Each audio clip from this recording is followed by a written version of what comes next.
व्यंजन संधि, चर्तु संधि, अनुस्वार संधि, लत्व संधि, पर सवर्ण संधि। प्रिय छात्रों, वर्डी हिंदी क्लासेज में आपका स्वागत है। प्रिय छात्रों, व्यंजन संधि प्रकरण के अंतर्गत इसके पूर्व के वीडियो में हम लोगों ने इष्टुत्व संधि, इष्टुत्व संधि और जस्तु संधि को सीखा। अब इसके बाद शेष बची हुई 4 संधियों चर्तु संधि, अनुस्वार संधि, लत्व संधि और परसवर्ण संधि को सरलता से, सहजता से सीखेंगे। तो चलिए सबसे पहले हम चर्तु संधि को पढ़ते हैं और इसको सीखते हैं। प्रिय छात्रों, चर्तु संधि का सूत्र है खरी चा।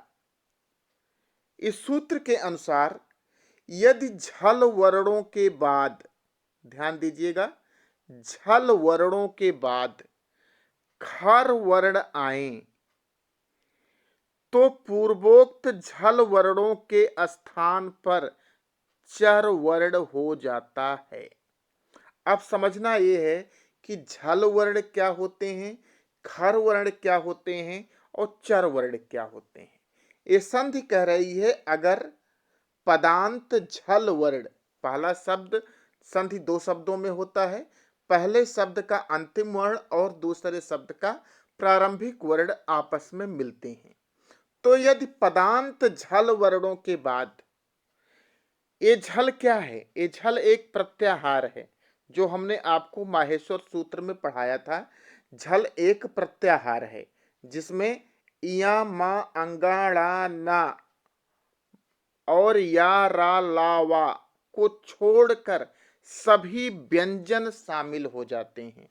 इस झल वर्ण में यारा लावा और 5वां वर्ण वर्गांत 5वां वर्ण इया मा अंगाड़ा ना, इसको छोड़कर सभी वर्ण झल वर्णों के अंतर, सभी व्यंजन झल वर्णों के अंतर शामिल हो जाते हैं।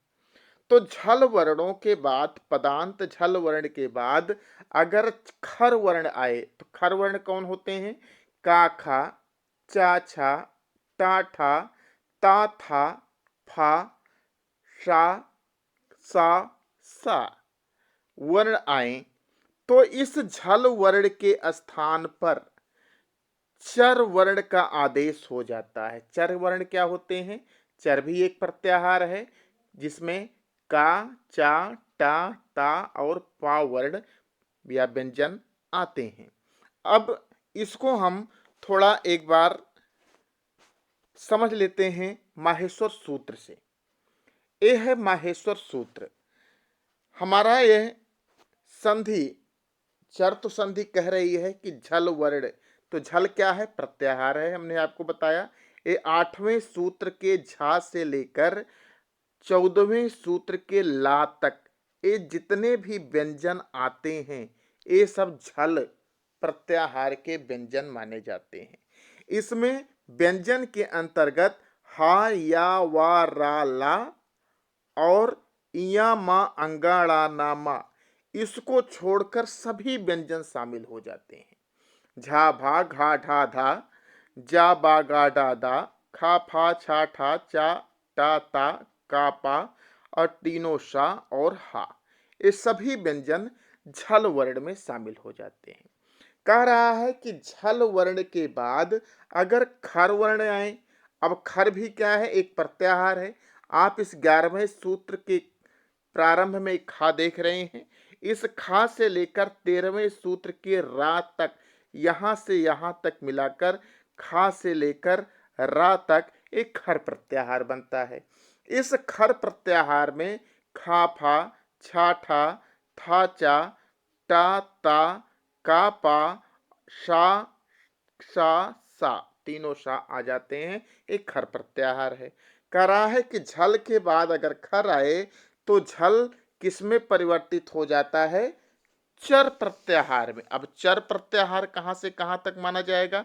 आप देख रहे हैं 11वें सूत्र में चा, और इस चा से लेकर 13वें सूत्र के रा तक एक चर प्रत्याहार होता है।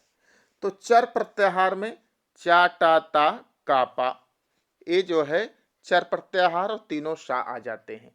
तो कह रहा है कि झल प्रत्याहार के बाद अगर खर प्रत्याहार आवे तो उनका सर चर प्रत्याहार आदेश हो जाता है, अर्थात उनके स्थान पर चा टा ता कापा हो जाते हैं। अब इसको हम थोड़ा उदाहरण से समझ लेते हैं। जैसे आप लोग देख रहे हो इसमें कि झल प्रत्याहार धन खर प्रत्याहार बराबर चर प्रत्याहार। तो झल प्रत्याहार में हमने आपको बताया यारा लावा हा और तीनों इया माँ अंगाड़ा ना माँ, इसको छोड़कर जितने भी व्यंजन हैं इस झल प्रत्याहार के अंतर्गत आते हैं। खर प्रत्याहार में कौन कौन व्यंजन आते हैं नीचे लिखा हुआ है, का खा, चा छा, टा ठा, ता था, फा और तीनों शा, एक खर प्रत्याहार के व्यंजन आते हैं। तो अगर इस तरह से झल प्रत्याहार के बाद कोई भी खर प्रत्याहार का व्यंजन आता है तो उसके स्थान पर उस व्यंजन का चर आदेश हो जाता है, अर्थात का चा टा ता पा में परिवर्तन हो जाएगा। अब इसको हम देखते हैं उदाहरण में। जैसे पहला उदाहरण लेते हैं, इसमें है विपद काला, विपद धन काला। अब देखो यहाँ पर दा वर्ण आया है जो कि झल वर्ण में समाहित है। हम जानते हैं ये ना तो इया मा अंगाड़ा ना से है ना यारा लावा हा से है, तो ये किसका है, झर प्रत्याहार का व्यंजन है। इसके बाद आया है खर प्रत्याहार का व्यंजन का। देखिए खर प्रत्याहार का व्यंजन का यहाँ पर आ रहा है। तो कह रहा है कि झल प्रत्याहार के बाद चर प्रत्याहार हो जाएगा। अब दा का चर प्रत्याहार में क्या होगा, ता होगा, दा का ता होगा, ता था दा धा ना, ये ता वर्ग के व्यंजन है दा। तो दा बदलेगा तो किस में बदलेगा, अपने व्यंजन के ता में बदलेगा। तो विपद धन कालह, तो दा के स्थान पर ता हो गया विपत कालह, विपद धन कालह बराबर विपत कालह। इसी प्रकार दूसरा उदाहरण देखें, संपद धन समयः, यहां पर दा आया, ये झल प्रत्याहार का वर्ण है। उसके बाद सा आया, एक खर प्रत्याहार का वर्ण है। हम देख रहे हैं सा यहाँ पर है, एक खर प्रत्याहार का वर्ण है। तो दा पुनः अपने चर में बदलेगा, तो इसका चर कौन है, ता। तो संपद धन समय, तो दा के स्थान पर ता हो गया संपत समय। इसी प्रकार अगला उदाहरण देखें, तीसरा उदाहरण, कुकुभ धन प्रांतः, यहाँ पर भा आया, भा भी झल प्रत्याहार का वर्ण है। और उसके बाद आया पा, और पा भी हम देख रहे हैं ये पा खर प्रत्याहार का व्यंजन है। तो कुकुभ धन प्रांतः, तो हो गया कुकुप प्रांतः, भा का क्या हो जाएगा, पा हो जाएगा, तो अपने चर में बदलेगा तो हो जाएगा कुकुप प्रांतः। इसी प्रकार अगला चौथा उदाहरण देखें, उद धन केरड़ा, ये झल प्रत्याहार का वर्ण है और का खर प्रत्याहार का वर्ण है। तो दा अपने चर में बदलेगा, दा का चर क्या होता है, ता। तो उद धन केरड़ा बराबर उत केरड़ा। पांचवा उदाहरण हम देखें, सुहृद धन क्रीड़ति, ये भी दा आया, दा जो है झल प्रत्याहार का वर्ण है। उसके बाद का आया, का खर प्रत्याहार का वर्ण है। तो दा अपने चर में बदलेगा, दा का चर ता है, तो दा किस में परिवर्तित हो जाएगा, ता में। सुहृद धन क्रीडति, तो हो गया सुहृत क्रीडति। तो इस प्रकार से विद्यार्थियों चर तो संधि में जिसका सूत्र है खरिचा, अर्थात यदि झल वर्णों के बाद खर वर्ण आए तो पूर्वोक्त पहले आए हुए झल वर्ण के स्थान पर चर आदेश हो जाता है या उसके चर वर्ण हो जाते हैं। अब हम दूसरी संधि अनुस्वार संधि की तरफ चलते हैं और इसका सूत्र है मो अनुस्वारः। इस अनुस्वार संधि का सूत्र है मो अनुस्वारः। आपको हमने पूर्व रूप संधि पढ़ाई थी।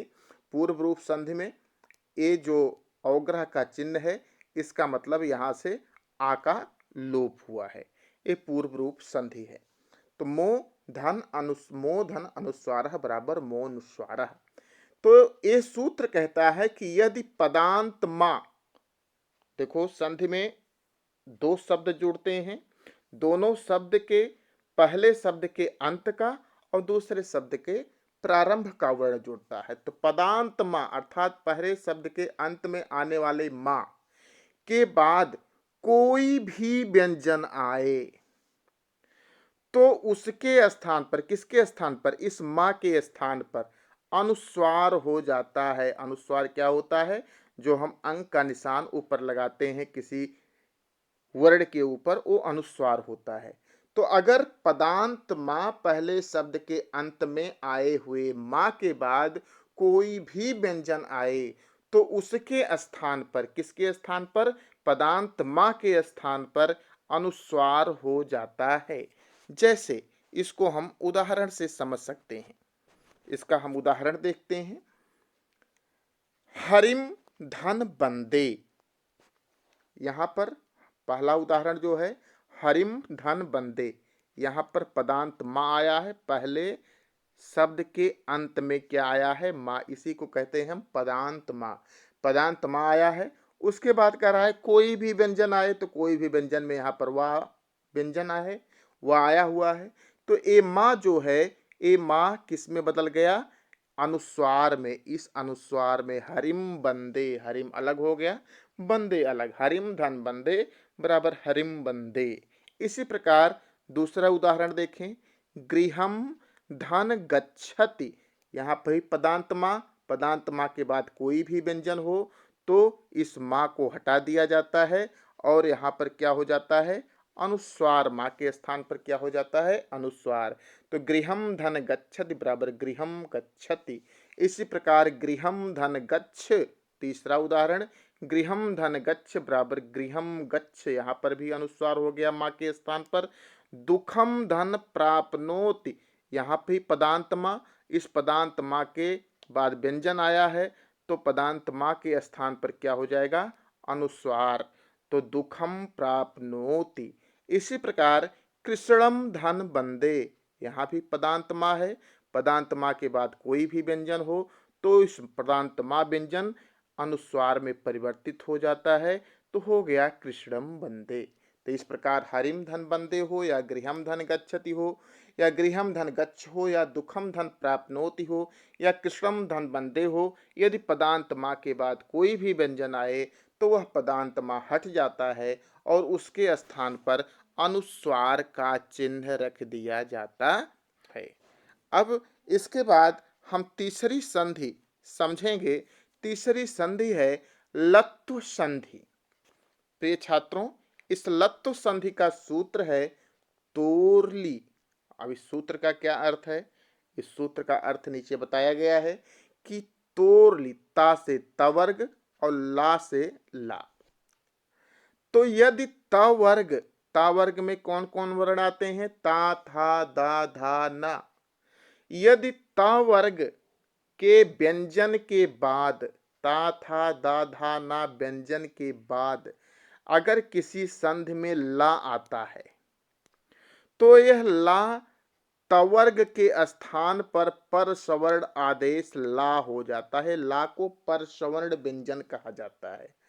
तो यदि किसी शब्द के पहले पद के अंत में ता आए और उसके बाद ला आए तो यह ता के स्थान पर सवर्ण आदेश ला हो जाता है। तो यदि तवर्ग अर्थात ता, था, दा, धा, ना कोई भी हो, उसके बाद ला आए तो ता वर्ग के स्थान पर सवर्ण ला हो जाता है। जैसे कि हम उदाहरण से समझ सकते हैं। उदाहरण में पहला उदाहरण है तद धन लयः। अब देखिए पदांत ता वर्ग का अक्षर आया है दा और इसके बाद आ रहा है ला। तो इस दा के बाद ला आने के कारण ये तोरली संधि से दा के स्थान पर ला पर सवर्ण ला आदेश हो गया, तो हो गया तल्लयः। दा के स्थान पर ला हो गया, तद धन लयः बराबर तल्लयः।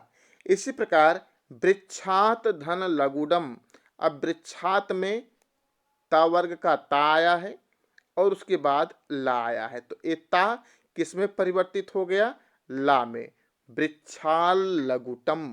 देखो यहाँ पर हलंत लगा हुआ है, हलंत का अर्थ है कि यहाँ पर इसका स्वर हटा दिया गया है या इसे आधा व्यंजन हम मान सकते हैं। तो ता भी आधा व्यंजन था, इसलिए ला भी यहाँ पर आधा व्यंजन हुआ। यहाँ दा अर्ध व्यंजन था, तो यहाँ पर ला भी अर्ध व्यंजन हुआ। अगला तीसरा उदाहरण, उदधन लेखः, यहाँ पर दा आया ता वर्ग का, उसके बाद ला आया, तो दा के बाद अगर ला आए तो परसवर्ण आदेश ला हो जाता है, तो यहाँ पर अर्ध व्यंजन दा के स्थान पर अर्ध व्यंजन ला हो गया और उदधन लेखः बराबर तोरली संधि से उल्लेखः।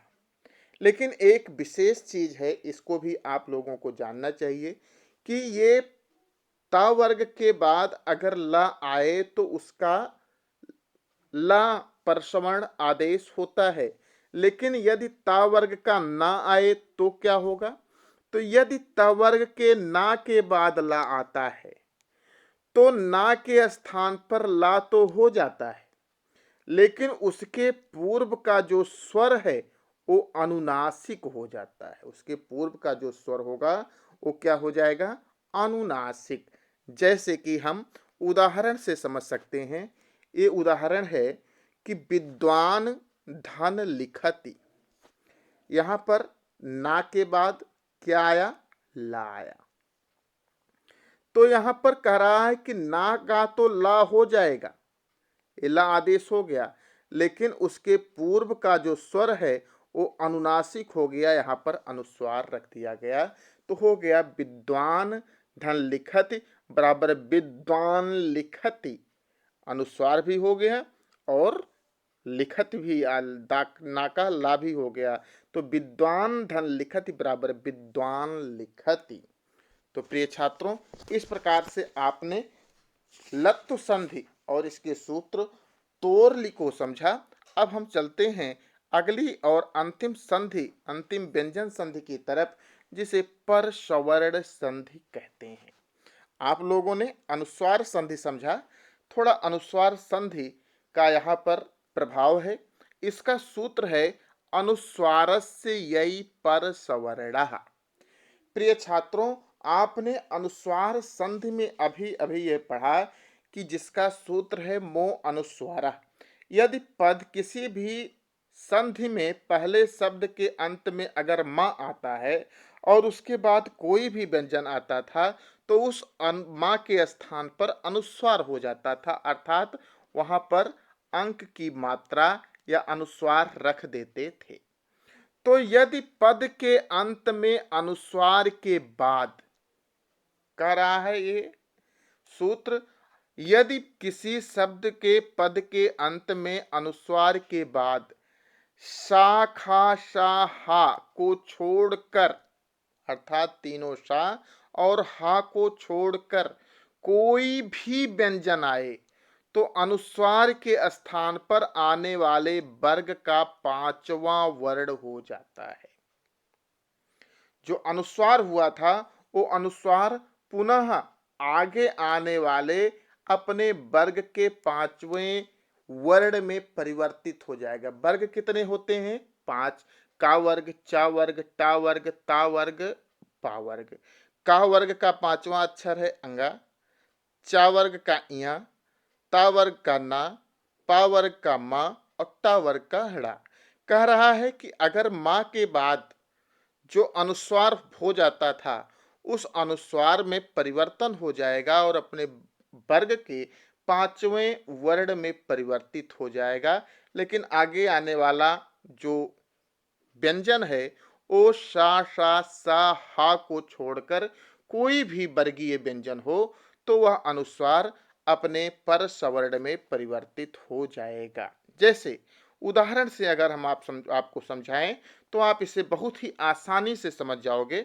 जैसे गम धन गा, ये उदाहरण हम पहला दे रहे हैं, गम धन गा। अब इसमें देखिए पदांत मा आया है पदांत माँ के बाद अनुस्वार संधि के अनुसार कोई भी व्यंजन आए तो यह माँ जो है अनुस्वार में परिवर्तित हो जाता है, तो हो गया गंगा। ये हुआ अनुस्वार संधि से। लेकिन ये जो गा है ये तीनों सा और हा से भिन्न है, ये वर्गीय व्यंजन है। इसलिए इस गा के स्थान पर इसका इसी वर्ग का पांचवा व्यंजन अर्थात अंगा हो जाएगा। तो अंक के स्थान पर हमें हो जाएगा, अंगा रख देंगे तो हो जाएगा गंगा। ये परसवर्ण संधि से संभव हुआ है। तो गम धन गा पहले अनुस्वार संधि से अनुस्वार रख दिया जाएगा, गंगा हो जाएगा, और ये अनुस्वार पुनः अपने परसवर्ण में आगे आने वाले व्यंजन के परसवर्ण या पांचवें व्यंजन में परिवर्तित हो जाएगा, तो हो जाएगा गंगा। यहाँ पर अंगा आ गया। इसी प्रकार अन्य उदाहरण भी हैं। रामम धन नमामि, यहाँ पर माँ के बाद ना आया, अनुस्वार संधि कहती है कि माँ के बाद कोई भी व्यंजन हो तो माँ के स्थान पर अनुस्वार हो जाएगा, तो हो गया रामम धन नमामि बराबर रामम नमामि। लेकिन फिर परसवर्ण संधि कहती है कि इस अंक का आगे आने वाला अगर व्यंजन वर्गीय व्यंजन है तो उस वर्गीय व्यंजन का पांचवा व्यंजन हो जाएगा। इसलिए अंक के स्थान पर यहाँ पर ना आ गया, तो हो गया रामन नमामि। इसी प्रकार दूसरा उदाहरण है कार्यम धन करोति। यहाँ पर माया और माँ के बाद कोई भी व्यंजन हो तो अनुस्वार संधि के अनुसार माँ के स्थान पर अनुस्वार हो जाएगा, तो कार्यम का हो गया कार्यम, यहाँ पर हमने अनुस्वार रख दिया। और करोति, अब यह अनुस्वार के बाद एक वर्गीय व्यंजन का आ रहा है, इसलिए वर्गीय व्यंजन का के होने के कारण इसी वर्ग का पांचवा व्यंजन हो जाएगा। तो कार्यं करोति, यहाँ पर अंगा आ गया, अंग के स्थान पर हमने अंगा रख दिया, तो हो गया कार्यं करोति। ए पर सवर्ण संधि के अनुसार संभव हुआ। इसी प्रकार नगरम धन चलति, तीसरा उदाहरण देखें। नगरम धन चलति, यहाँ पर पदांत माया, पदांत माँ के बाद कोई भी व्यंजन हो तो अनुस्वार संधि के अनुसार माँ के स्थान पर अनुस्वार रख दिया जाता है, तो हो गया नगरम चलति। अब इस अनुस्वार का परसवर्ण संधि के अनुसार आगे आने वाला व्यंजन क्या है? वर्गीय व्यंजन है। इसलिए इस चा का पांचवा वर्ण क्या होता है? इया। तो इस अंक के स्थान पर इया रख दिया जाता है और हो जाता है नगरन चलत। ए परसवर्ण संधि के अनुसार संभव हुआ। इसलिए अनुस्वार संधि और परसवर्ण संधि साथ साथ चलती हैं। अनुस्वार संधि से हम अनुस्वार रखते हैं और परसवर्ण संधि के अनुसार उसी वर्ग का पांचवा वर्ण रख देते हैं, तो हो जाती है परसवर्ण संधि। तो प्रिय छात्रों, इस प्रकार से आप लोगों ने शेष बची हुई 4 संधियों को आपने सीखा। ये संधियां आपको बहुत ही सरल हैं। आप इसको लगाओगे, अपने थोड़ा सा प्रैक्टिस करोगे तो आपके लिए बहुत आसान हो जाएगी और परीक्षा के लिए बहुत महत्वपूर्ण है। इसलिए आप लोग इसको जरूर नोट कीजिएगा और इसके अनुसार अपने परीक्षा में पूछे जाने वाले प्रश्नों को हल कीजिएगा। ये वीडियो आपको कैसी लगी इसके ऊपर आप अपने कमेंट कीजिएगा। जो छात्र इस चैनल को ज्वाइन न किए हों वह वर्णी हिंदी क्लासेज यूट्यूब पर सर्च करके उसे सब्सक्राइब कर लेंगे, उसे ज्वाइन कर लेंगे और आप लोग वीडियो को अवश्य लाइक कीजिएगा। धन्यवाद।